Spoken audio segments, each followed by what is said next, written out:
장애 유형별 임신, 출산, 양육, Q&A. 시각 여성 장애인 1. 시각장애인 임산부가 분만 병원은 어떻게 선택해야 하나요? 집과 가깝고 이동 동선이 어렵지 않은 곳으로 선택해야 하며 병원 구조를 미리 파악한 후 의료진의 충분한 설명을 듣는 것이 중요합니다. 진료실, 입원실, 화장실, 신생아실 등 병원 주요 위치나 동선을 미리 파악하고 익힐 필요가 있습니다.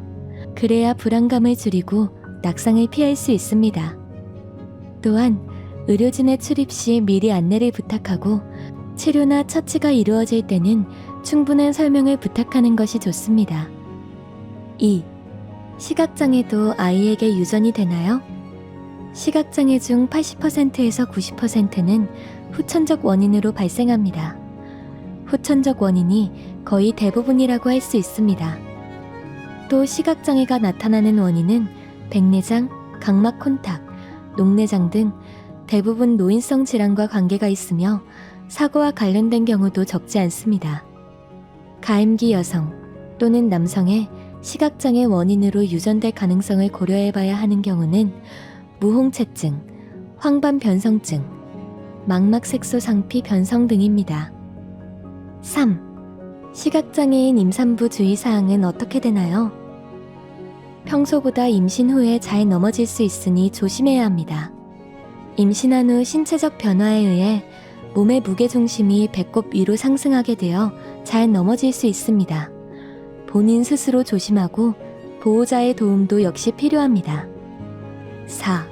아기 초음파를 함께 보지 못해도 의사의 설명을 알아들을 수 있나요? 초음파 검사를 통해 태아 크기, 신체 구조, 양수의 양, 태반의 위치 등을 점검함으로써 아기가 잘 자라고 잘 지내고 있는지, 자연분만이 가능할지 등을 확인합니다.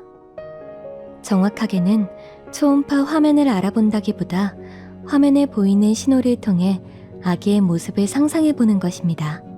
시력에 문제가 없는 사람도 아기의 몸 일부를 보여주는 초음파 영상을 알아보기는 매우 어렵습니다.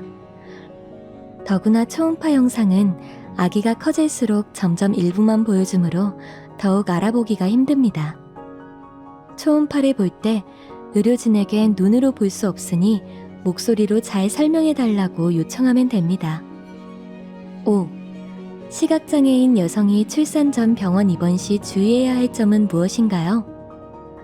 진통이 오기 전에 병원을 방문하여 병실 구조를 익히는 과정이 필요합니다.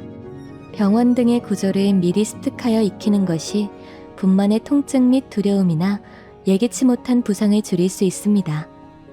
출산 후에도 미리 의료진과 상의하여 누가 방에 들어왔는지 나가는지 무엇을 할 예정인지에 대해 구체적으로 말로 표현하도록 요청해야 합니다. 6. 시각장애인 임산부도 출산 후 모유 수유가 가능한가요? 모유 수유를 적극 권장합니다.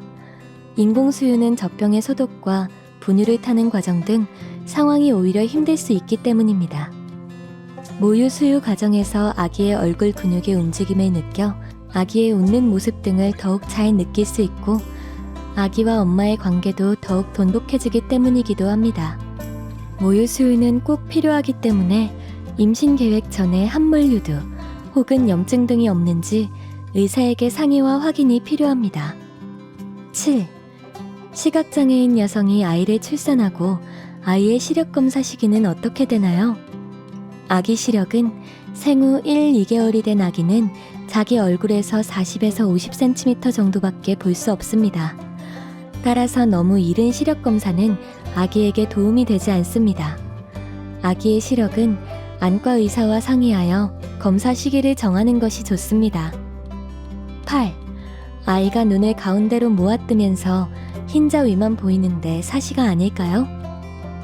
1, 2개월 된 아기는 아직 양쪽 눈으로 사물을 제대로 보지 못하기 때문에 눈을 가운데로 모아뜨는 것처럼 보이지만 시간이 지나면 좋아집니다. 회중 전등을 비췄을 때 양쪽 모두 눈동자 한가운데 빛이 들어있으면 염려할 필요는 없습니다. 9. 시각장애인 부모는 아이가 돌아다니는 것을 어떻게 조절하나요? 아기가 성장하여 혼자 움직이기 시작하면 아기의 발목이나 팔목에 소리가 나는 물체, 즉 씨앗 주머니나 작은 종 등을 매달아 줄 수 있습니다. 그러면 아기의 움직임에 따라 울리는 소리를 항상 들을 수 있고 어디에 있는지도 알 수 있습니다. 더불어 아기가 다치지 않고 움직이며 놀 수 있는 공간을 마련해 두는 것도 좋습니다. 당연히 그 공간 안에 있는 모든 물건에는 날카로운 부분이나 모서리가 없도록 정리가 필요합니다. 10. 시각장애인 부모는 아기의 엉덩이를 어떻게 닦아주나요? 시각장애인 부모는 다음과 같은 방법으로 아기 엉덩이를 깨끗이 닦을 수 있을 것입니다. 아기를 한 손으로 안전하게 잡고 깨끗한 물이 담긴 양동이나 통에 넣어 다른 한 손으로 아기의 엉덩이를 씻어냅니다. 목욕시킬 때 아기를 앉히거나 눕히기 전에 아기가 물속으로 미끄러지지 않도록 대야나 통 안에 천을 깔아줍니다. 테이블 가장자리 위에 한 손으로 아기를 안전하게 잡고 깨끗한 물을 아기 엉덩이에 끼얹습니다.